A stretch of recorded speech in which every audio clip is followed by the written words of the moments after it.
Ou alors j'ai lu trop de polars et en fait je suis...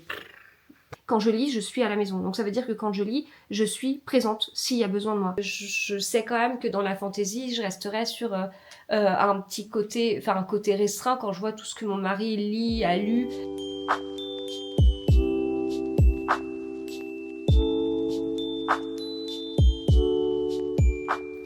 Hello, on est jeudi 4 décembre.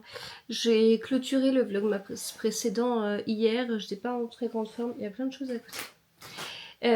C'est pareil aujourd'hui. Donc en résumé, je sais pas ce que j'ai. Je suis fatiguée, j'ai des courbatures. Je suis fatiguée, j'ai des courbatures, j'ai mal à la tête, j'ai la gorge qui est prise par moments, les oreilles et le nez aussi, mais c'est pas tout le temps. Là, je suis descendue pour faire quelques photos parce que j'ai plus rien pour faire des publications. Enfin, j'ai 3 publications d'avance, mais en fait, je sais pas comment je vais. Je sais pas comment je vais faire. Attendez. Voilà, désolée, j'ai des petits soucis. J'ai des petits soucis. Autre que ça. Ouais, donc j'ai des symptômes super bizarres. Enfin, ouais, je suis descendue pour faire des photos pour une publication parce que là, j'ai pas. Enfin, j'ai 3 publications d'avance, mais je trouve que c'est pas énorme selon dans quel état je serais. Est-ce que je sais pas en fait. Je sais c'est que je ne sais pas ce que j'ai, je sais pas comment ça va évoluer. Est-ce que c'est juste ça, ça s'est pas déclenché, est-ce que ça va se déclencher, est-ce que. Enfin, dans ma vie, j'ai tellement d'exemples de moments où ça allait bof et après je suis tombée malade vraiment handicapant ou alors au contraire. Donc je ne sais pas, mais en tout cas, rien que de descendre, faire des photos, ça m'a mais complètement cassée. Je transpire et tout. J'ai fait un effort surhumain puisque j'ai fait 2 photos. Donc voilà. Donc ouais, là, bof quoi. Bof. Puis en plus, j'ai des soucis de courant d'air chez moi. Mais ça, je vous en parle depuis des mois. Et c'est pas réglé. Alors on m'a donné plein de pistes. Mais je suis... Enfin, on teste d'autres pistes que... Enfin, bref. Allez, on va passer à autre chose. Donc, on va passer à autre chose, mais vite fait parce que j'ai du vent chez moi. Donc, j'ai terminé hier soir Jamais 203 de Quentin Jarnot chez Nox. Du coup, c'est un livre où... Non, mais en fait, je vais mettre un gilet parce que j'ai vraiment du vent en fait. Voilà, je crève de chaud, mais c'est très désagréable d'avoir du vent comme si j'avais quelqu'un qui me soufflait sur les bras. Voilà, j'ai vraiment horreur de ça et c'est tout mon souci. Bienvenue dans cette maison neuve qui a 2 ans et demi. Oh, on aime ça. Le pire, c'est qu'on a déjà fait venir des gens pour vérifier certains trucs en fait. Et il y a vraiment des défauts de construction. Et il n'y en a pas qu'un. Ah ah. Bon, alors, donc j'ai terminé Jamais 203 de Quentin Jarnot. C'est un livre, enfin, je vous le montre. Vous voyez la couve. Du coup, je vous mets. je, je remonte et je vous mets juste en dessous. Voilà, c'est mieux. Donc c'est un livre où les lecteurs pleurent beaucoup à la fin du livre. De mon côté, j'ai pas pleuré à la fin du livre, mais j'étais en apnée en mode horrible quoi. En fait, dans cette histoire, on a Stella et Cor. Ils sont meilleurs amis. Euh, donc voilà, enfin ils ont une vingtaine d'années. Et en fait, Stella sait qu'elle va mourir dans 203 jours. Elle le sait pour certaines raisons par rapport à des choses qu'elle a vécues. Et du coup, bah, Cor est son meilleur ami, donc il l'accompagne. Et en fait, d'ailleurs, je suis en train de me dire, peut-être. Ouais, c'est peut-être mieux ça. J'aurais dû faire ça depuis le début. Et en fait, donc Cor l'accompagne dans ça, et donc ils vont aller jusqu'à une bucket list et tout ça. Et en fait, dans le livre, on a un compte à rebours quelque part. Et voilà. Alors, j'ai beaucoup aimé, j'ai vraiment adoré ce livre, mais c'est pas un coup de cœur. En fait, je trouve que la première moitié, enfin, il est très bien, il se lit vite, les chapitres sont courts, etc. Mais j'ai ressenti une très grande intensité sur la deuxième moitié. J'étais vraiment en mode, il va se passer quoi? Ce que j'ai moins eu sur la première moitié en fait. Le temps que l'histoire s'installe. Et puis, on n'a pas 50 histoires dans l'histoire. C'est quelque chose de très simple et centré sur une intrigue. mais donc, en attendant que l'intrigue prenne en intensité par qu'il y ait une tension liée à ce compte à rebours, du coup, on l'a moins au début. Voilà. Alors que ça m'arrive de lire des romances où il y a beaucoup d'histoires dans l'histoire, beaucoup d'intrigues, beaucoup de choses, ce qui fait que c'est très très complet dès le début, mais là, j'ai pas ressenti ça au début, mais par la suite, si, j'ai été prise dans l'histoire et je trouve que c'est une excellente romance. Voilà. Donc c'est une romance, donc comme on alterne entre les deux personnages alors qu'ils sont meilleurs amis, on se dit est-ce qu'on ne serait pas sur un petit trope Friends to Lovers. Voilà, et donc qu'est-ce que je peux vous dire d'autre? C'est tout parce que je pense que je vous ai déjà dit pas mal de choses, puis après on rentrerait dans du spoil et ça ce serait trop dommage. Voilà, donc ça c'est lu. Et après je vous avais dit dans mon vlogmas précédent que je lirais ensuite des mangas. Et en fait, j'ai arrêté ce livre et je dis une romance de Noël, je veux une romance de Noël. Sachant que je suis très bizarre en ce moment sur les romances de Noël, parce qu'en fait, les romances de Noël, j'en lis depuis peut-être bien 2020, je pense. En résumé, depuis que j'ai découvert Bookstagram, alors moi je suis sur Instagram depuis avril 2016, mais au début j'ai partagé plutôt sur des loisirs créatifs, alors de façon très concrète. Quand j'ai ouvert mon compte Instagram, ma dernière avait 1 mois et demi. J'étais donc maman de 3 enfants à ce moment-là. Voilà, ça faisait 1 mois et demi que j'étais maman de 3 enfants. Et donc, en fait, en avril 2016, ma fille aînée, elle avait 4 ans et demi. Mon fils avait 2 ans et demi. Donc, j'avais de quoi faire à la maison, si vous voulez. Et du coup, je pouvais pas lire autant que je voulais à ce moment-là, parce que j'avais 3 enfants à m'occuper, 3 enfants en bas âge qui avaient tous besoin de moi. Enfin, disons que je pense qu'on a besoin de se sentir utile dans ce qu'on fait, et forcément, je me sentais plus utile à être avec mes enfants qu'à être ailleurs. Oui, vous doutez bien, avec 3 enfants. Entre 1 mois et demi et 4 ans et demi, j'avais de quoi faire. Et en fait, le tricot était une activité assez naturelle parce que je pouvais tricoter alors qu'ils étaient là. Voilà. Par exemple, après, je me suis aussi arrêtée de travailler quand j'ai accouché de ma dernière. Mais je me suis arrêtée pendant 3 ans. Mais le truc, c'est que mes 2 plus grands étaient dans des écoles, c'était même pas les mêmes écoles, franchement, si je vous... Parce que j'en ai jamais parlé, parce qu'il y a un côté de protection de vie privée, de plein de choses, mais ça a vraiment été... on en reparlait il y a pas longtemps avec mon mari. On s'est retrouvé sur une réforme des rythmes scolaires, mais d'une intelligence folle, c'est très ironique, qui m'a mené, ce qui fait que j'ai eu 2 ans, je pense, 2 ans d'enfer en termes de trajet. Et c'était du grand n'importe quoi. Voilà. Donc comme j'étais à la maison, pour moi c'était hors de question que mes enfants mangent à la cantine, aille à la garderie, et comme on était sur des écoles différentes avec des horaires difficilement compatibles, et encore plus incompatibles avec un semblant de sieste pour essayer quand même de faire en sorte que ma dernière ait un rythme normal, ça a été n'importe quoi.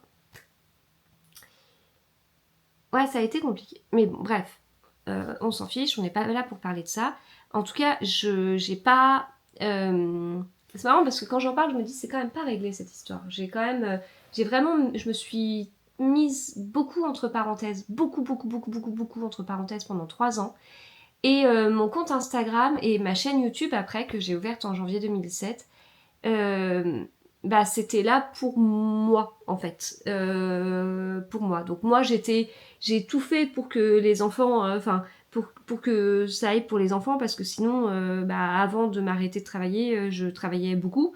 Et quand j'ai pris mon travail, je travaillais beaucoup. J'étais très investie dans mon travail avant de faire un burn-out à cause de choses qui ne se sont pas bien passées dans ce travail. Et donc, quelque part, les enfants, le fait que je travaillais beaucoup, ils avaient beaucoup de cantines, beaucoup de garderies. Enfin voilà, ils avaient des journées très denses, quoi. Et voilà, c'est quelque chose qu'on voit...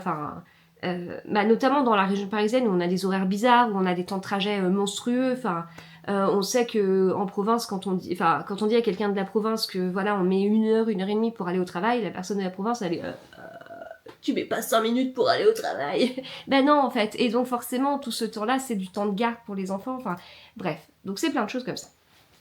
Et donc j'ai tout fait pour les enfants, mais c'est vrai que derrière, je me suis créé une petite bulle qui a été les réseaux et donc mon compte Instagram et ma chaîne YouTube. Et donc à ce moment-là, je pouvais pas lire comme je voulais, ce qui est tout à fait normal, parce que la lecture coupe en fait. La lecture coupe du reste de la famille, et si la famille a besoin de moi, bah c'est compliqué. Puis là en plus, c'est pas comme maintenant si vous voulez. Maintenant c'est vraiment différent. Oui, je lis, mais en fait l'avantage c'est que je lis à la maison. Je suis pas tout le temps en train d'être à droite à gauche. Enfin, quand je lis, je suis à la maison. Donc ça veut dire que quand je lis, je suis présente s'il y a besoin de moi. Mais ça veut dire aussi que si je lis dans le canapé ou si je lis là, et ben quelqu'un vient dans la chambre et me pose sa question en fait, parce que mes enfants sont ados ou pré-ados et que ça se passe comme ça. Quand on a un enfant qui a 1 mois et demi, l'enfant, si je m'isole pour pouvoir lire, l'enfant va pas venir ouvrir la porte et dire hey, maman, j'ai besoin de toi. Non, c'est différent. Donc le tricot, ça s'y prêtait beaucoup mieux parce que je pouvais tricoter tout en étant présent, tout en observant les enfants, voilà. C'était une activité qui m'isolait moins, si vous voulez. Et donc voilà, donc j'ai partagé sur le tricot et après j'ai repris mon travail et peu de temps après j'ai fait mon premier Saint-Maur. Et ensuite je suis retournée un peu dans la lecture, j'arrivais à dégager du temps pour lire parce que les enfants grandissaient, donc en fait ils avaient moins besoin de moi et le moins besoin s'est transformé par du temps en plus et tout ce temps en plus s'est transformé par du temps de lecture. Et aussi, c'est pour ça aussi, enfin souvent on me dit mais pourquoi tu lis autant et tout, ça cache quoi?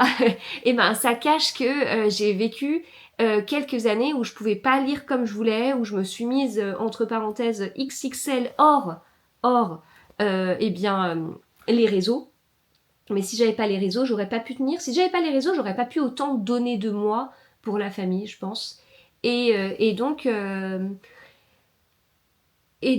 j'ai eu un gros manque à ce moment-là, un gros manque notamment de lecture. Et donc, et j'ai encore l'impression, alors que ma dernière a 9 ans et demi, j'ai encore l'impression d'être en manque de lecture.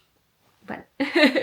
Et donc, après, petit à petit, voilà. Donc, j'ai fait des salons. J'ai fait des salons avec ma grande. Il y a eu le Covid. Alors, nous, on a eu un Covid particulier, parce qu'on continuait à travailler. On avait les 3 enfants à la maison, il fallait les faire travailler, et on a eu une bonne activité pendant le Covid, mais qu'on pouvait exercer de chez nous. Enfin, en aucun cas, on n'était pas pompiers, policiers, personnel soignant, mais bon, on a quand même travaillé, mais beaucoup de chez nous, notamment pour accompagner, pour continuer une activité malgré les conditions. Moi, je me suis écroulée par le Covid. Voilà, enfin, ça a été une période compliquée. Et une fois que le Covid s'est arrêté, il y a eu je me suis un peu plus mis dans la lecture, mais un petit peu, enfin je vous dis, je fais pas du tout partie des gens qui en fait se sont mis à la lecture parce qu'ils savaient pas quoi faire de leur journée. Moi j'avais mon job, plus le travail des enfants, mais c'était un truc de fou, hein. Enfin on avait vraiment, les maîtresses notamment pour ma grande, lui ont donné l'équivalent d'une classe complète en fait. On nous donnait le travail à faire, ce qu'on devait préparer en amont. On nous donnait pas les corriger, ce qui nous aurait peut-être simplifié un peu les choses en mode automatique. Non, enfin c'était... Donc en fait on bossait, moi j'étais en 4/5e à ce moment-là, donc je travaillais à fond lundi, mardi, jeudi, vendredi, et mercredi, samedi, dimanche, on rattrapait tous les devoirs qu'il fallait faire pour les enfants. Et même ma dernière qui était en petite section, on avait des devoirs.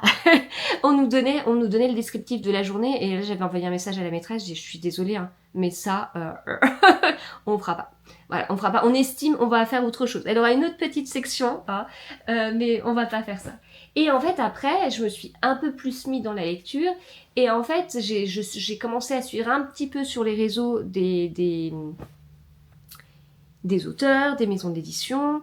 Et puis oui, juste avant le Covid, on avait prévu d'aller au festival, au Salon du Livre Paris, ce qui devait avoir lieu porte de Versailles. Et en fait, ça a été annulé, c'était genre mi-mars, quoi, 2020.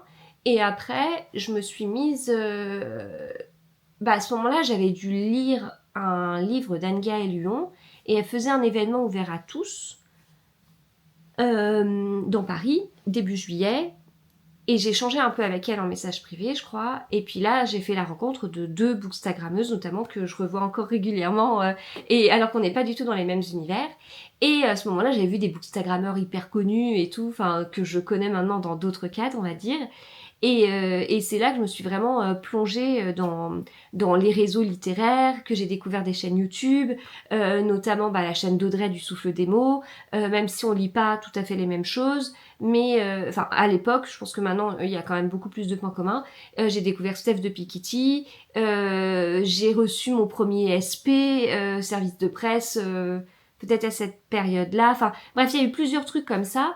Et c'est du coup, et puis en plus en 2020, après il y a eu le confinement, puis il y a eu le déconfinement, puis après certains étaient confinés et d'autres pas, et moi j'étais la seule de la famille à être confinée par la suite. C'est là que j'ai découvert Ragnar Jonasson, avec ce côté de confinement nordique, de confinement par du polar nordique, bref, c'est voilà. Et en découvrant tout ça, ce grand monde de la lecture sur Instagram, eh bien j'ai eu envie de plonger dans des comédies romantiques de Noël, et donc ça fait depuis décembre 2020 que je lis des comédies romantiques de Noël. C'est bon, j'ai fini ma dissertation de 4 heures. Oh la vache, ça m'a fait oublier qu'il y avait des courants d'air dans ma chambre. Mais comme partout dans la maison, je crois. Voilà. Donc, ça fait depuis ce moment-là que je lis des comédies romantiques de Noël. Et si j'en suis arrivée là, c'est pour vous dire autre chose. Oui, je voulais vous dire que quand j'ai lu des comédies romantiques de Noël, je ne lisais pas trop de romances. Même quasiment pas. Il y avait que ça dans mon année de romance. Là, ça fait 1 an que je lis de la romance. Et de plus en plus, quoi. Et je vois une différence entre une romance hors comédie romantique de Noël et une comédie romantique de Noël, en fait. Ou une romance de Noël. Parce que les romances... Attendez, je vais boire un peu. Parce que j'ai un peu mal à la gorge quand même, mais j'arrête pas de parler. Mes journées, c'est n'importe quoi. Et le pire, c'est que je suis fatiguée. Je me dis, il faudrait presque que je fasse une sieste, quoi. Mais n'importe quoi. Mais je préfère vous parler pendant des minutes et des minutes pour vous raconter toute ma vie. Et donc, si on continue ma vie, eh bien maintenant que je lis de la romance, je vois une différence entre la romance et les comédies romantiques de Noël. Parce que les romances que j'ai lues, elles étaient vachement travaillées sur la psychologie des personnages, sur le passé, sur les personnages présents dans l'histoire, sur les histoires dans l'histoire. C'est hyper complet, c'est ça qui me plaît aussi, c'est la vie de quelqu'un. Donc la vie de quelqu'un, c'est pas uniquement sa potentielle relation avec quelqu'un d'autre, c'est beaucoup de choses autour. Il existe plein de choses, sa famille, ses amis, son travail, voilà, il y a plein de choses. Enfin, il y a plein de choses qui nous constituent en fait. On a 50 vies quelque part. Enfin, et une romance, ça retranscrit bien ça, quel que soit l'âge des protagonistes, en fait, c'est hyper complet. Et en plus, je tombe sur beaucoup de romances qui me tentent, ou des romances que je lis, qui sont des petits pavés. Je tombe rarement sur des romances qui font 250 pages. Je suis plutôt sur des romances qui font 500 pages. Parfois beaucoup plus, parfois un petit peu moins, mais voilà, c'est quand même, on est sur des bonnes romances. Et je recommence à ressentir du vent sur mes mains. C'est mauvais signe. Faut que je vous parle plus parce que les courants d'air reviennent. Et donc tout ça pour dire que cette année, les comédies romantiques de Noël, même si j'arrête pas d'en acheter, j'arrête pas d'en lire, j'arrête pas d'en avoir partout, en fait, je suis plus exigeante. Et puis je lis une comédie romantique. En fait, si j'ai envie d'une romance, je me dis, allez, c'est la période, je vais lire une comédie romantique de Noël. Je lis la comédie romantique de Noël, dans 1 fois sur 3, c'est vide, c'est pas assez creusé, ça va trop vite, voilà. Sauf que hier soir, je me suis dit, allez, je veux bien une petite comédie romantique de Noël. Comment j'ai fait pour sélectionner ma comédie romantique de Noël, à votre avis ? J'ai pris une courte. Et je dis à mon mari un peu, je prends une comédie romantique de Noël courte, ce qui veut dire que ça va aller très vite, ce qui veut dire que ça va aller trop vite, que ça va être survolé, que je vais me dire ah gna gna gna et que je vais râler. Voilà, très intelligent de ma part. Sauf que j'ai débuté celle-ci, Mon beau sapin, roi des embrouilles, de Magloria Cassis. C'est l'autrice de Palisades Park, qui est une série que j'avais adorée cet été. D'ailleurs, c'est drôle parce que je suis en train de regarder, j'ai beaucoup de retard dans les... Enfin, je regarde pas beaucoup de YouTube. J'ai pas le temps de vous parler pendant des heures et de regarder pendant des heures YouTube. Non, mais sérieusement, je regarde que quelques chaînes en fait. Et notamment celle d'Inès, des livres d'Inès. Et là, je suis en train de rattraper. En fait, c'est souvent soit si j'ai un peu de temps, ou j'ai des choses à faire, ou j'ai pas trop à réfléchir. Genre, si je fais une publication, j'ai pas trop à réfléchir, sauf à certains moments et je mets en pause. Mais du coup, à ces moments-là, soit je monte une vidéo YouTube. Si j'en ai pas d'avance, en stock, et ben du coup, je vais regarder des vidéos sur YouTube. Et là, je rattrape des anciens vlogs d'Inès. Mais en fait, c'est genre, je peux très bien ne pas regarder de vlog d'Inès pendant 2 semaines, ou d'une chaîne que je suis. Et après, pendant une journée ou 2 jours, je vais en regarder 3 ou 4, quoi. Enfin, moi j'exagère, je vais être à 3. Quand est-ce que j'ai repris? J'ai regardé un peu hier. Je sais plus. Bref, je pense que je dois être à 3 en 24 heures. Sauf que ça m'a... Enfin, c'est bizarre, ça m'arrive jamais. Et là, elle est en train de lire justement les Palisades Park de Maloria Cassis. Donc c'est rigolo. J'avais tellement adoré cette trilogie cet été. Et ben, j'aime bien, vous voyez, cette comédie romantique de Noël. J'aime bien. Il y a plein de trucs que j'aime dedans. En fait, on suit 2 personnages. On suit Will et on suit... Elle s'appelle comment? Lana. Mince, j'allais dire Léa. Lana. On a Will et on a Lana. On est sur 2 points de vue différents, donc on alterne les points de vue. Et en fait, on a 2 personnalités, mais c'est pour ça que j'aime bien. C'est bien, c'est fin, et je sais que ça me ferait vriller. En fait, on a Lana. Lana, elle se dit... elle a envie de visiter de nouveaux endroits. Et là, elle se dit, ouah, je vais aller à Vancouver, qu'elle choisit presque un peu par hasard. Je vais m'inscrire à un marché de Noël. Je vais vendre des sapins de Noël. Et derrière, comme ça me fera découvrir un nouvel endroit et j'arriverai à gagner ma vie. Et c'est un petit peu en mode... Bon, tiens, si je faisais ça, ok, je pack tout et j'y vais. C'est un peu en mode comme ça. Et à côté, on a Will. Will, dans sa famille, on vend des sapins de Noël depuis longtemps. Là, vous voyez le truc venir. C'est familial. En plus, il a des valeurs qui sont hyper importantes. S'il fait ça, c'est pour une certaine cause, c'est pour certaines raisons.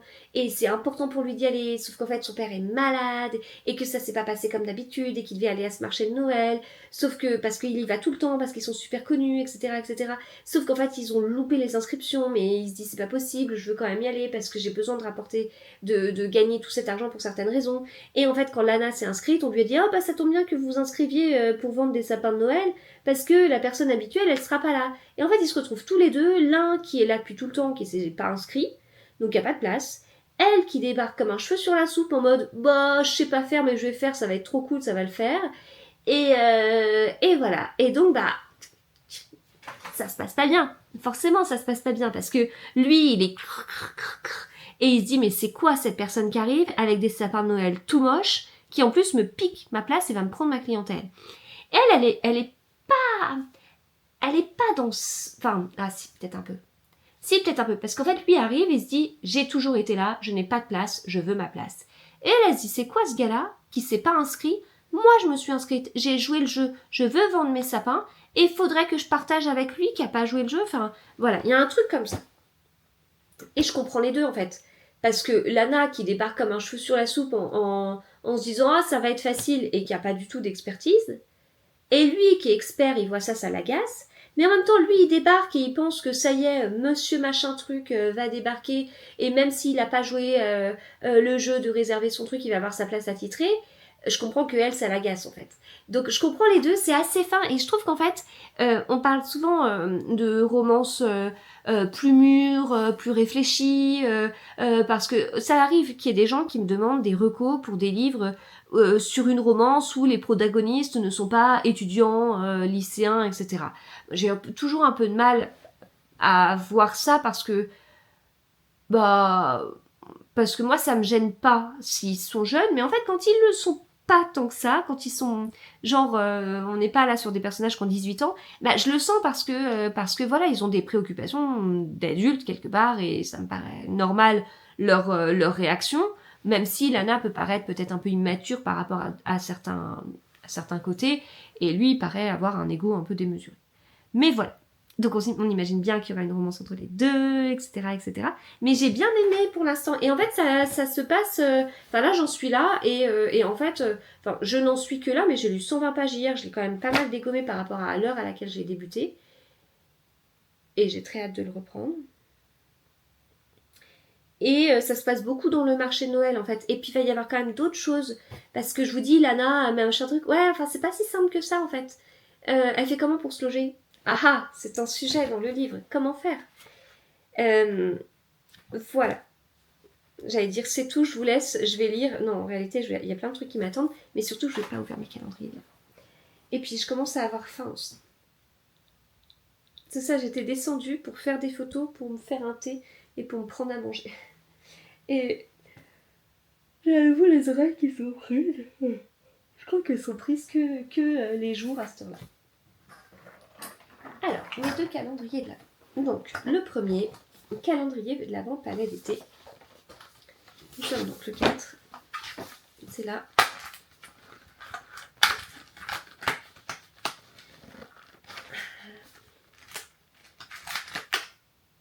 Ah, bah voilà, c'est un mélange de thé noir. Ah, moi, j'aime pas le thé noir, mais les 3 premiers, c'était pas du thé noir. Je me dis, bah, quand même, il va bien y avoir du thé noir pour les gens qui aiment ça. Ça y est. Ça a pas l'air de...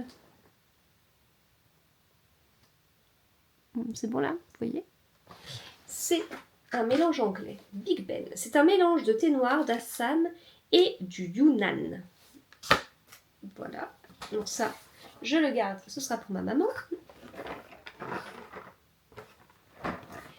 Calendrier de l'Avent Kinder. Ah, il est là. Alors, j'ai pas encore goûté cela. J'aimerais bien qu'il y ait ça. Parce que j'ai déjà eu ça. J'aimerais bien que ce soit ça quand même. Bah, une fois que je l'aurais eu... Une fois que je l'aurais eu, j'aurais tout eu. Hein. Ouais, c'est bon. Ça va être ça. Je vais pouvoir goûter des éclats de biscuits saveur caramel. Trop bien. C'est trop petit. Et ensuite, mon calendrier de l'Avent livresque. Donc, si vous arrivez dans ce Vlogmas et que vous ne me connaissez pas, déjà, je vous souhaite la bienvenue. Ensuite, j'ai un calendrier de l'Avent livresque. C'est la 3e année que je fais ça.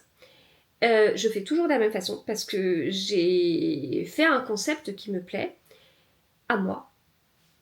Et voilà, parce que c'était pour moi, parce que c'est pas un concept que je pensais exporter, je pensais pas que ça allait être repris, je pensais pas, voilà. Donc, le concept de mon calendrier de l'Avent livresque, c'est que je me suis acheté 24 livres depuis mi-septembre. Moi, j'ai pas forcément une mémoire entre ma wishlist et ce que j'achète. Et je donne, et puis c'est surtout que c'était très important pour moi de ne pas être déçue par mon calendrier de l'Avent parce que c'est important pour moi. La période de Noël est très importante pour moi. Le calendrier de l'Avent, c'est aussi le cas. Et je voulais pas être déçue. Je voulais être sûre de ce que j'allais avoir et choisir ce qui allait le plus me plaire.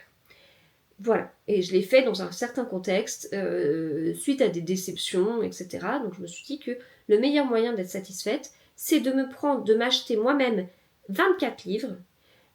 Et ensuite, peu importe quand est-ce que je les ai. Voilà, au moins je suis sûre, plutôt que de donner une wishlist de 50 livres, j'achète les 24 livres qui me feront le plus plaisir en attendant Noël, je les donne à mon mari les emballe, met un numéro dessus, alterne les grands formats, les poches, etc. Donc c'est un concept qui me convenait totalement, qui dans le contexte dans lequel j'ai fait ce concept-là, me convenait, je sais pourquoi je l'ai créé, je sais qu'est-ce qui a été le déclencheur, je sais ce que j'ai pas bien vécu, je sais que j'ai adoré ce calendrier de l'Avent livresque et je me suis dit c'est exactement ce que je voulais. J'ai tellement aimé que je l'ai refait une 2e année, c'était trop bien et tout ça. Il y a même des gens qui ont été à qui ça avait donné envie, qui se sont greffés à ça, enfin qui l'ont fait d'eux-mêmes et tout ça. Et rebelote cette année, exactement pareil. Sauf que cette année, par rapport à d'habitude, j'ai beaucoup de messages me disant ok c'est bien mais en même temps t'es pas surprise, ok c'est bien mais moi je veux pas faire ça comme ça, ok c'est bien j'ai refait comme toi, enfin j'ai refait un concept que j'ai vu sans forcément me citer etc, mais le concept était nul pour telle et telle raison, moi je préfère être surprise, je veux faire ça comme ça, et il y a beaucoup de choses comme ça qui tournent en fait, qu'on m'envoie ou que je vois, ou voilà. Et après, moi, c'est trop bien si chacun trouve le concept qui lui convient. Et moi, je vais pas aller voir quelqu'un pour lui dire tu fais ça comme ça pour toi, c'est pas bien. En fait, je pense que chaque personne est la mieux placée pour savoir ce qui lui va. Et moi, je sais que ça me convient et en plus, je sais que j'oublie ce que j'ai acheté la plupart du temps. Et je suis trop contente de redécouvrir ces livres tout le long du mois de décembre. Donc en fait, c'est le concept qui me va, j'adore ça, je le referai l'année prochaine parce que j'ai rien à reprocher à mon concept, parce que c'est adapté à moi-même, mais je comprends qu'on soit pas tous des clones et je suis contente que ce soit pas le cas, et que chacun l'adapte, et ça c'est, enfin, que chacun l'adapte à ce qu'il aime, à ce qui lui convient, à ci, à ça, selon ses valeurs, ses principes, ses goûts, et c'est comme ça que chacun aura le meilleur calendrier de l'Avent possible en fait. Il n'y a pas besoin d'aller gratter sur je suis imparfaite, je le sais, mais j'ai trouvé le calendrier de l'Avent parfait pour mon imperfection et je me régale à l'ouvrir tous les jours. Et c'est vraiment un vrai moment de joie pour moi. Et voilà, donc que ce soit bizarre ou pas, que vous ne compreniez pas, que vous compreniez, enfin bref, peu importe. Peu importe le truc, moi j'adore ce calendrier de l'Avent et je continuerai à le faire. Et si derrière ça vous inspire, mais pour l'adapter à vous-même, mais je suis trop contente pour vous parce que je sais que si vous trouvez le meilleur concept pour vous, vous passerez un excellent moment de l'Avent et c'est tout ce que je peux vous souhaiter. Enfin, j'aime trop Noël pour vous dire, je sais pas, enfin, et puis en fait, j'ai aucun intérêt à ce que les gens copient mon concept alors que ça leur convient pas. Enfin, je gagne rien dans l'histoire, hein, vraiment. D'autant plus qu'il n'y a même pas une histoire de visibilité parce que je vous dis, c'est compliqué de m'identifier sur ce concept-là apparemment. Donc vraiment, enfin, que chacun se sente libre de faire ce qu'il veut. Et donc, voilà, c'est le principal. Et restons autour de la passion de la lecture et surtout, ne gâchons pas cette période qui est tellement bien pour les gens. Voilà, c'était un petit message de paix. Maintenant, on va ouvrir ce livre. Et pour le coup, je sais ce que c'est. Alors, si vous avez regardé mon vlogmas précédent, j'espère que vous vous êtes bien marré sur la fin parce que je me suis vraiment bien plantée sur le livre que j'ai ouvert. Là, je me planterai pas, normalement. Je pense que c'est la romance de l'Avent, qui est la romance de Noël, qui est sortie chez Hugo cette année, en poche, où il y a écrit Bloody dans le titre. Et voilà. Et ça, c'est le truc où, parce que j'ai demandé à mon mari, je lui ai donné quelques consignes, tout ce qui était Noël, je lui ai demandé de mettre en début de mois. Et plus le Quentin Jarnot. Et en fait, j'avais 3 livres en tête. Je croyais que c'était les 1, 2, 3, mais j'avais oublié que j'avais acheté autre chose. Le livre d'hier. Et par contre, après, je sais plus trop. Enfin, si, le 24. Alors, par contre, le 24, je n'oublie pas ce que j'ai pris pour le 24. Mais ça me dérange pas parce que je sais qu'au moins, je serai contente. Hop. Donc là, normalement, c'est le livre dont je vous ai parlé. Vous trouvez pas que plus ça passe et plus je parle, quand même, dans mes vlogs? Parce que là, je me dis, franchement, ça fait trop longtemps que je vous parle. En fait, le vlog, ça va être un jour, quoi. Une prise. Il va y en avoir des vlogmas cette année. Alors, normalement, je me suis pas trompée. Parce que je m'étais trompée la dernière fois. Et je crois que demain, c'est un grand format.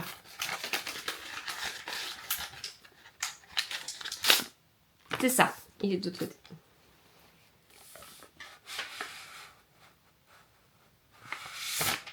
Yes.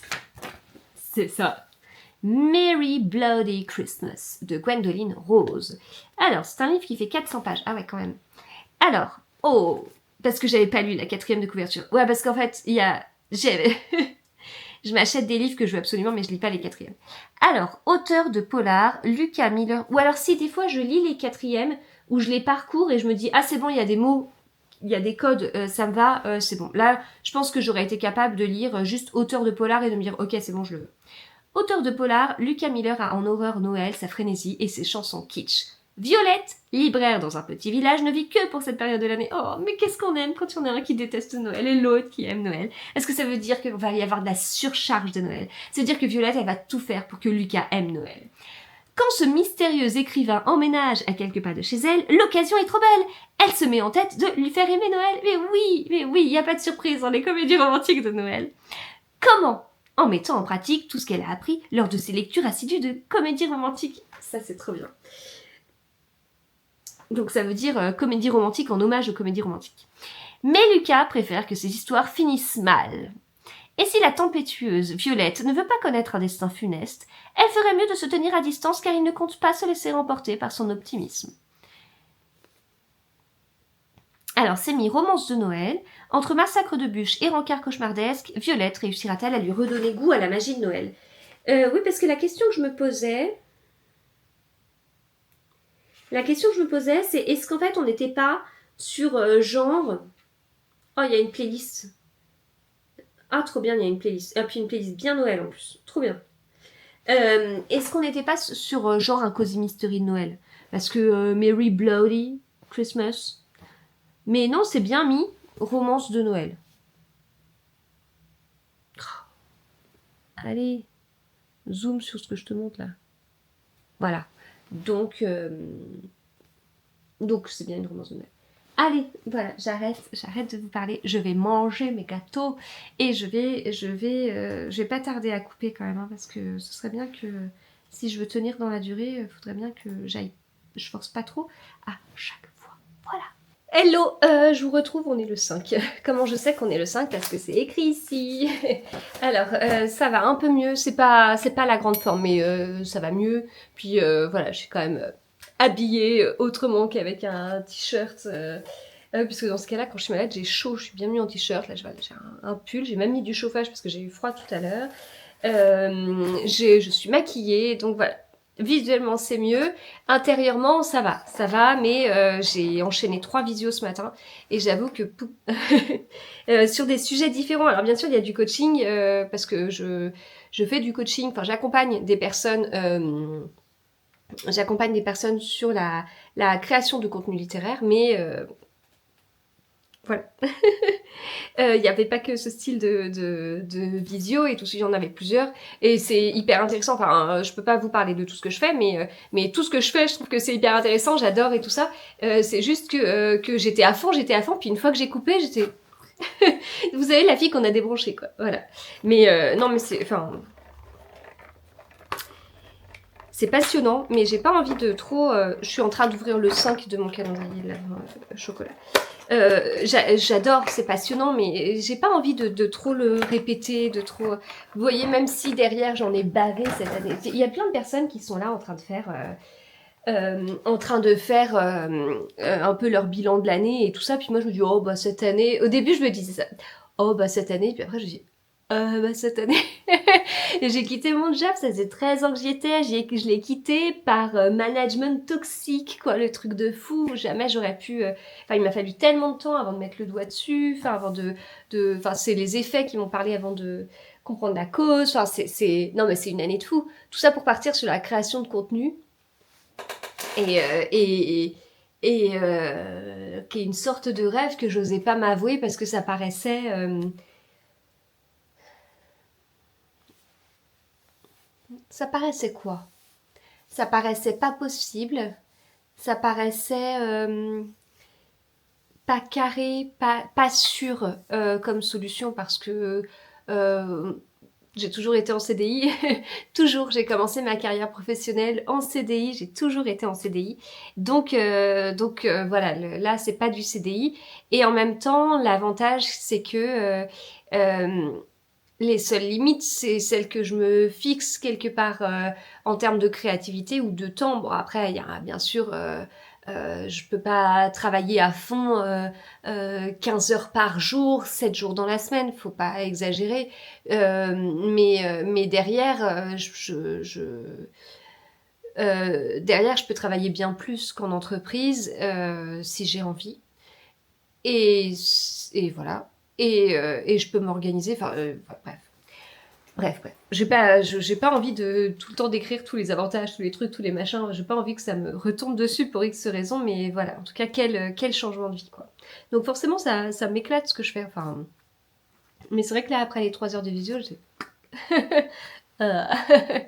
Et c'est pas grave, j'ai un petit chocolat qui remontera tout ça. Non mais j'ai mangé après aussi. J'ai mangé parce que 3 heures sans manger, non mais c'est vrai, non mais ça fait vraiment la fille qui mange tout le temps. Non mais 3 heures sans manger, c'est vrai. Non, il y a au milieu d'une visio, j'ai été chercher une clémentine. Le 5 est là. J'ai été chercher une clémentine parce que je me disais, j'ai besoin d'un petit peu de... d'un petit coup de boost. Nous avons une infusion. une infusion aromatique, citronnelle, gingembre et carotte, l'herboriste. Dans mon calendrier de l'Avent, palais d'été. Next. Hop. Je me suis interrompue pour répondre à quelques messages et je viens de voir qu'il ne reste pas beaucoup de temps sur ma carte SD avant que je la vide. Voilà, vous savez tout. Donc, grand format, très bien emballé, hein, on apprécie l'emballage de mon mari, franchement, trop beau, j'adore. Le truc, c'est que je sais pas du tout ce que c'est. Je sais pas du tout ce que c'est. Je sais ce qu'il y a pour le 24, je le sais. Là, vous avez mon calendrier de l'Avent. Ici, j'ai mis les numéros 2, 3, 4, donc qui sont les romances de Noël de Hugo, là. Les 3 qui sont là. Je poste tous les jours en story ce que j'ai écrit. Vous m'avez dit que celui-ci, trop bien et tout ça.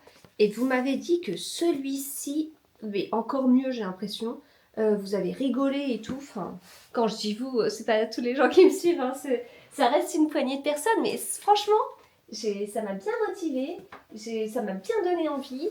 Et j'aime bien les petits messages comme ça. Ça donne trop envie de lire. Mais là, le 24, je me suis auto-gâtée avec 2 livres et je sais ce que c'est. Ce sont des tomes 2, de 2 livres que je n'ai pas encore lus, mais ça je le sais. Je sais qu'il y a un livre de chez Nox, mais les livres de chez Nox, ils n'ont pas cette forme-là. Ce sera pour le 10, je pense. D'accord ? Ouais, je triche. Je triche. Donc ça, je sais. Qu'est-ce que j'ai pris comme grand format ? Alors après, j'en étouffe. En toute honnêteté, il y a quasiment que de la romance, je crois. Voilà. Et je suis contente de l'assumer.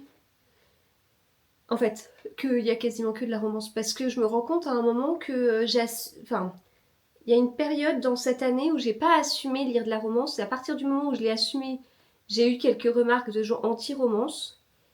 Et du coup, ça m'agaçait. Et en même temps, moi, je commençais à peine à l'assumer. Et maintenant, c'est bon, je l'assume totalement en fait. Donc je suis contente. Non mais je suis contente. Après ça me questionne beaucoup hein, parce que je vous dis beaucoup sur les polars. Enfin, avant d'ouvrir celui-ci, je vous parle d'autre chose. J'ai débuté ce livre hier, Chien fou de Max Monnoël. J'adore Max Monnoël. Vous lisez Max Monnoël. Franchement, elle a fait une trilogie de fou. Le premier tome s'appelle Sombre. Voilà, la trilogie là, Sombre. Je suis le feu et à la gorge. La trilogie est dingue. J'ai débuté ce livre, j'ai déjà lu ça, il y a ça, il me reste ça. En fait, j'ai lu la partie 1. Et en fait, on suit un avocat qui s'appelle Alano Garcia. Et en fait, il y a 2 temporalités et il s'est passé quelque chose. On a le prologue et il y a des choses... et ensuite, on va le suivre avant et on va le suivre après. Et c'est un avocat qui est prêt à tout et qui a des objectifs hyper ambitieux. C'est vraiment page turner. En fait, il y a un moment donné où, au début, je me suis dit, attends, je retiens bien chaque ligne. Puis après, je dis, oh, je m'en fiche, je me laisse porter. Et je me suis laissée porter. Et en fait, je me suis tellement laissée porter, je me dis, attends, est-ce que je serais capable d'en faire un petit résumé ? Oui, globalement, oui. Mais voilà. Donc, il va se mettre, en fait, à défendre un gars indéfendable. Il a des techniques et tout. Donc, on voit tout ça. Je sais pas où on va. Je sais pas s'il y a un plot twist de fou. Mais en tout cas, il y a des trucs qui, pour moi, ne peuvent pas faire partie du plot twist parce que c'est évident. Et on va voir. Justement, parce que c'est ça aussi que je reproche parfois au polar, en fait. Bon, j'ai dû couper pour vider un petit peu la carte SD, c'est bon, j'ai récupéré 1 heure, on va pouvoir bien parler. Non, mais sérieusement, en fait, il y a des livres comme ça, et je peux vous en citer plein. Je sais pas si l'objectif est de trouver un truc qui, en fait, paraît évident. Vraiment, vraiment. Parce que c'est tellement grossier, il y a tellement d'indices, il y a tellement de trucs, que c'est pas possible que les auteurs nous mettent ça en haleine en nous disant oh, « je te révèle ça, c'était ça ». Mais en fait, si, c'est possible, parce que moi, je l'ai déjà vu, mais je sais pas comment dire. Je sais pas comment dire, en fait. Donc là, j'avance. Ah, bah, il est vachement abîmé, dis donc. J'avance, je vais voir, mais Je vais voir comment c'est, etc. Il y a plein de trucs, j'en suis mais sûre à 99,9999% de certaines choses. Je vais voir, mais après, c'est vrai que des fois, c'est pas évident. C'est pas évident d'en parler avec des gens pour dire non mais t'es d'accord que ça c'était tellement évident. Imaginez que la personne en fait ne trouve pas, n'était pas d'accord. Du coup c'est hyper pas sympathique de dire ça comme ça, enfin de dire bah t'avais quand même deviné quoi. Et si la personne dit bah non, voilà.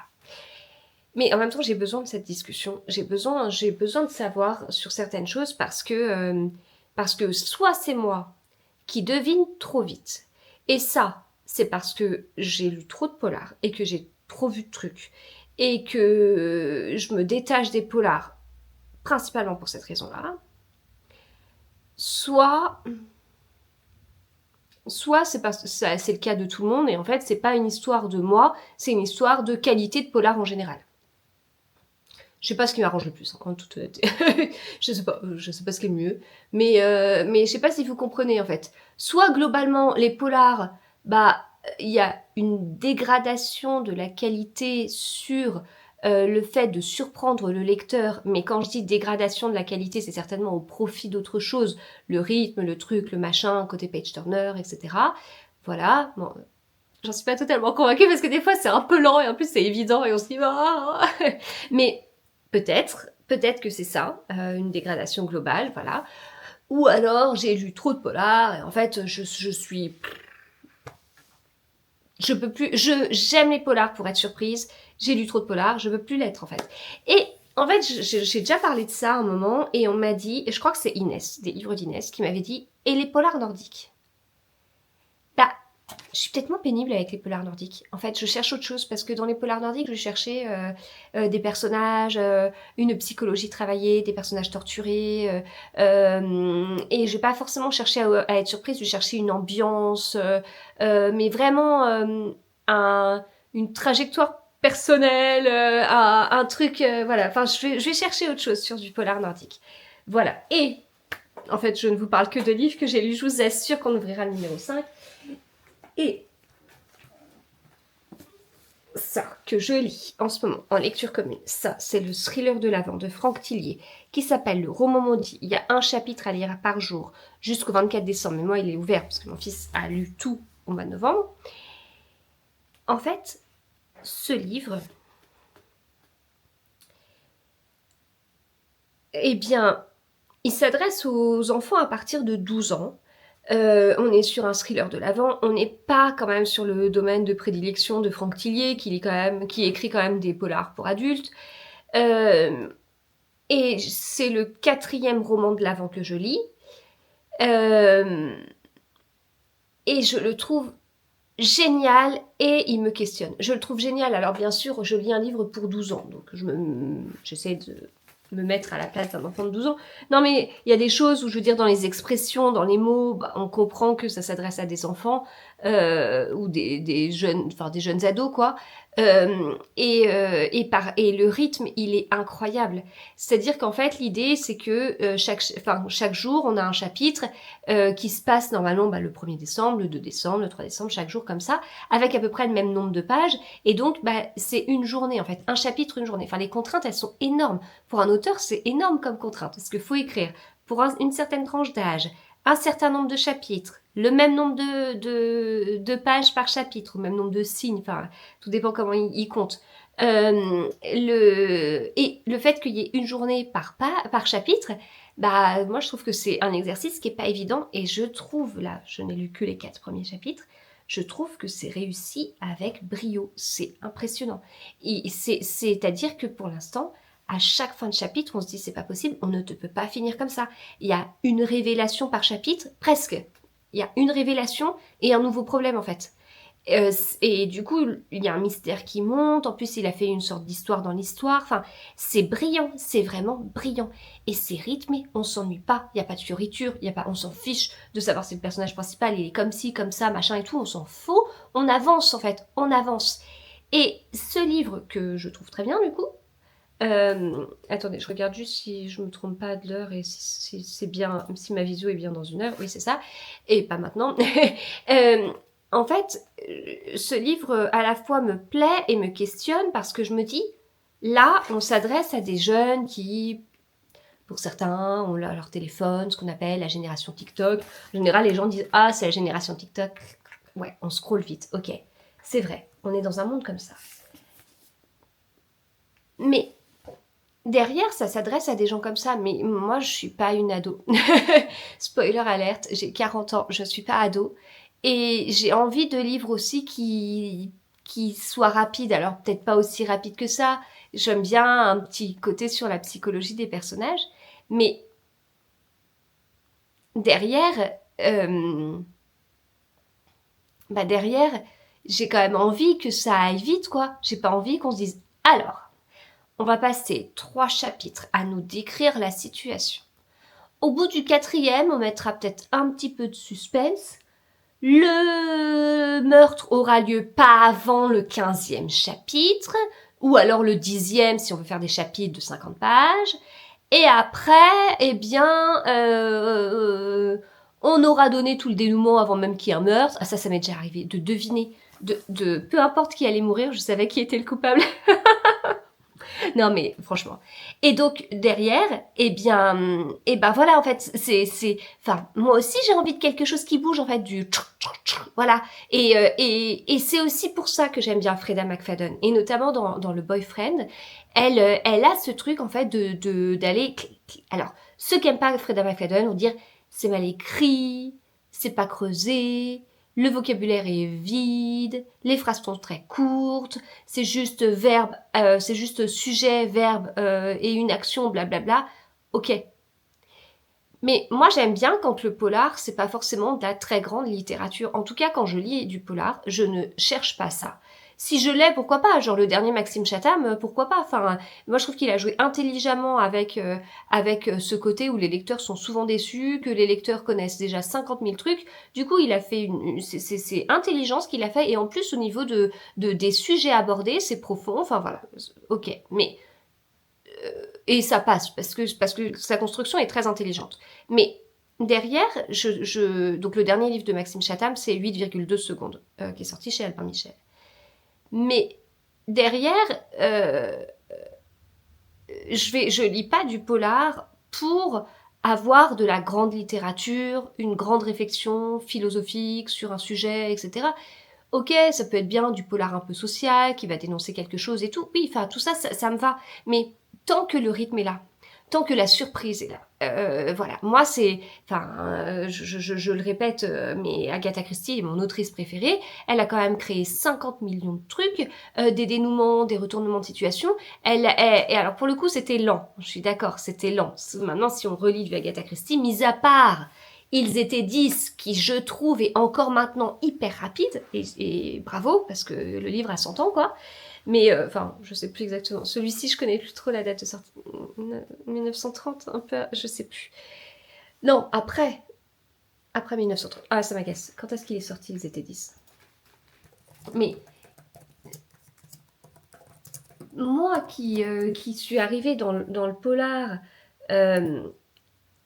1940 en France, 1940 en France, 1939 au Royaume-Uni.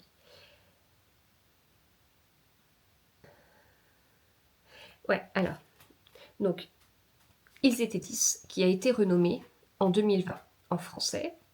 Le titre original était, parce que ça j'oublie cette histoire-là, le titre original était aussi Pas normal. Et il a été renommé en... non. Le titre... On recommence. Le titre original, au Royaume-Uni, était le titre que nous, on a eu jusqu'en 2020.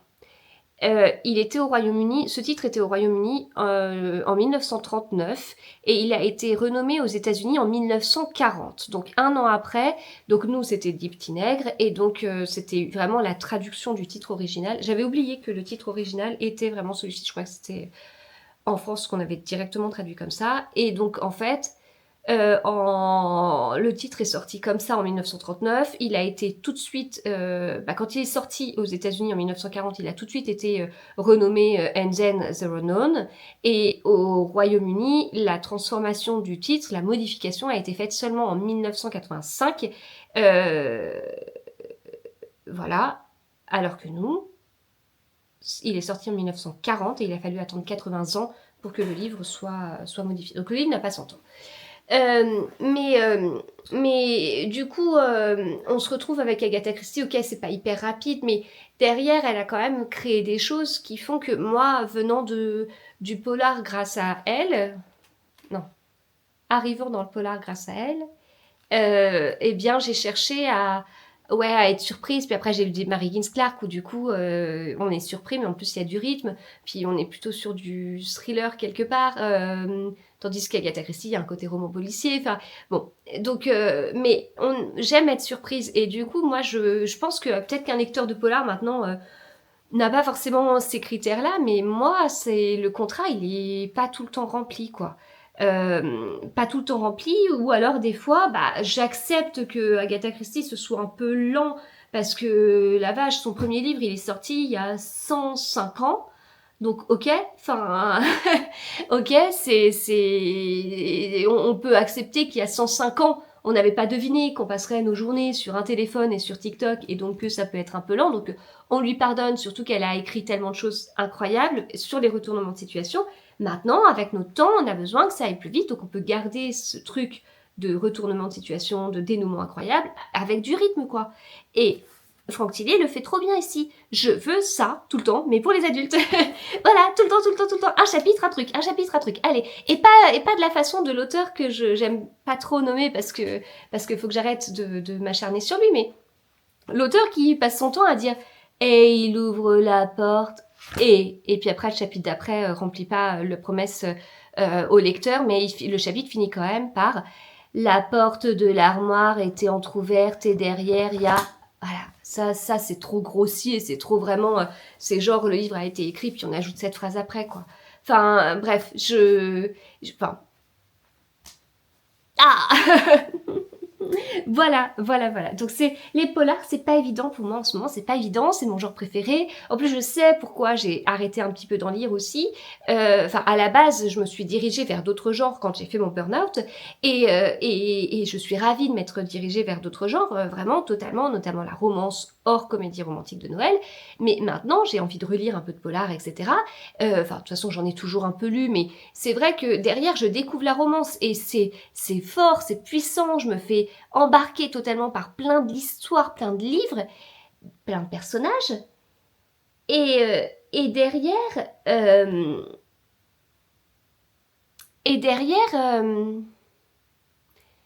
je trouve que les polars, je ressens moins ça et peut-être que je suis devenue plus exigeante aussi, je sais pas. C'est très difficile dans cette histoire de savoir qu'est-ce qui est une impression et qu'est-ce qui est factuel en fait. Est-ce que c'est moi partant sur la romance qui me dit oh bah les polars franchement c'était pas si bien que ça. Ouais, je trouverais ça bizarre quand même.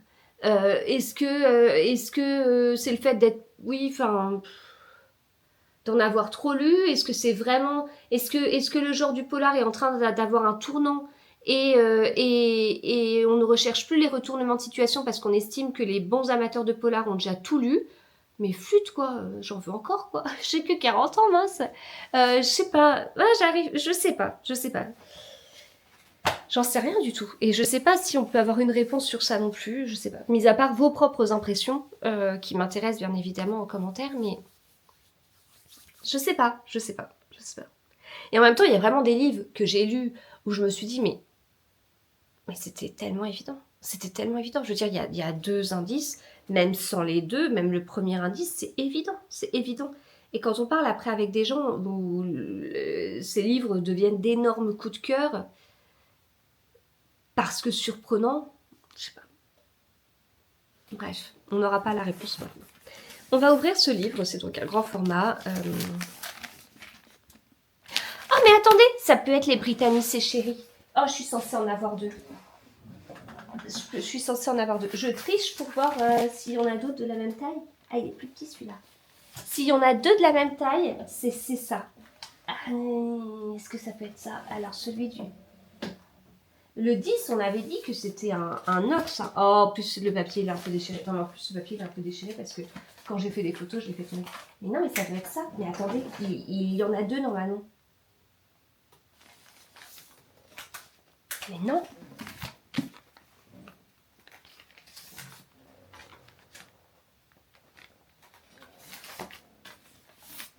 dois avoir 2.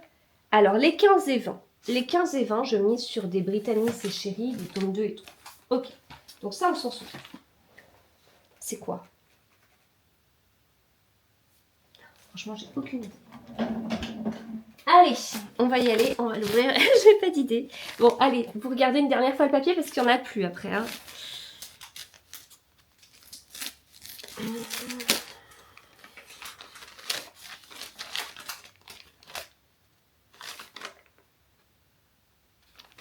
Oh, mais j'avais pris ce livre-là. C'est un livre chez Lumen. Mais il n'est pas toujours dans ma wishlist ce livre d'ailleurs. Mais j'ai pas failli l'acheter à Montreuil. Il n'est pas toujours dans ma wishlist. C'est une cosy fantasy. Mais j'ai failli l'acheter à Montreuil. Et alors franchement, j'avais... Mais j'aurais jamais pensé à demander à mon mari si... Non, il est plus dans ma wishlist. Bah, j'ai dû l'acheter.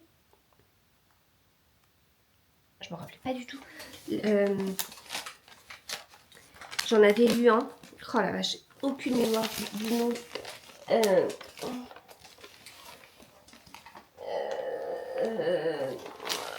Non.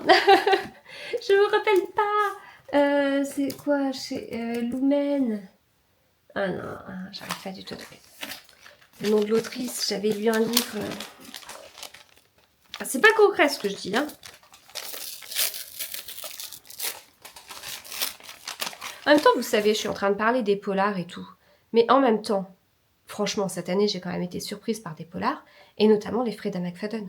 Donc, est-ce que la relève du polar, c'est pas le thriller domestique? Et maintenant qu'il y a eu La femme de ménage, il y a eu 50 petits bébés de La femme de ménage, voire même 5000 petits bébés. Et de toute façon, il existait déjà des thrillers domestiques avant. Donc, est-ce qu'au final, c'est pas ça? Est-ce que c'est pas ça? Ou l'héritier du polar, ou ce que je dois préférer en ce moment. Enfin, là où il faut que je me dirige. Pas la société des sorcières extraordinaires. Société des sorcières extraordinaires. Ah, sans doute.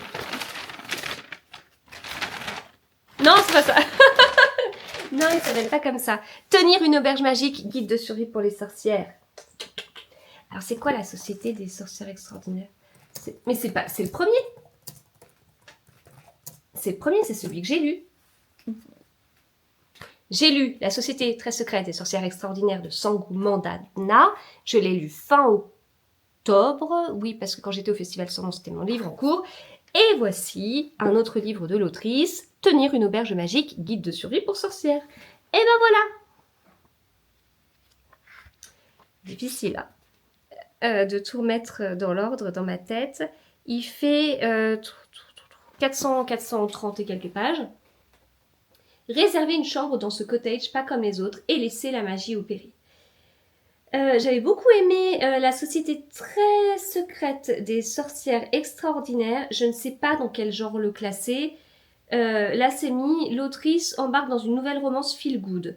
Oui, mais il y a quand même un côté magique. Moi, je m'y connais pas. Du coup, j'aurais tendance à dire on est sur une sorte de cozy fantasy avec une romance et scène explicite, parce que c'était le cas dans le 1. Donc je m'attends à la même chose ici. Mais en tout cas j'aime beaucoup comment c'est présenté. Ça va être très agréable à lire. Vous savez que ça c'est important pour moi. Voilà, donc trop bien. Et je suis très contente de découvrir un petit peu la fantaisie avec des choses douces, accessibles, agréables. Parce que moi, c'est pas un genre que je lisais, c'était pas un genre qui m'attirait.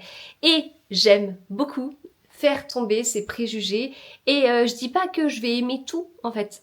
Même si globalement, j'ai bien envie d'aimer ce que je lis et d'aimer beaucoup de choses. Parce que plus on aime de choses et plus on a du choix. Et ça, c'est quand même chouette, en fait, parce qu'après, on n'a plus qu'à se dire parmi tout ce que j'aime, qu'est-ce que je vais lire.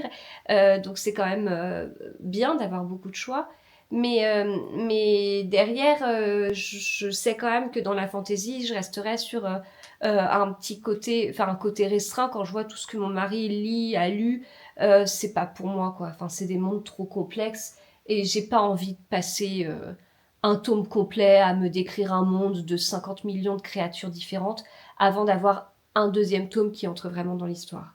Donc, voilà. Donc en fait, des petites cosy fantasy comme ça me va très bien. Et tout comme j'avais lu Nettle, et je vous en avais beaucoup parlé, de Bex Hogan, chez Collection R. Enfin, j'en ai beaucoup parlé sur Instagram parce que pour moi, ce livre a été une sorte de révélation. J'ai lu dans le cadre d'un partenariat rémunéré. Et en fait, ça a été une révélation parce que...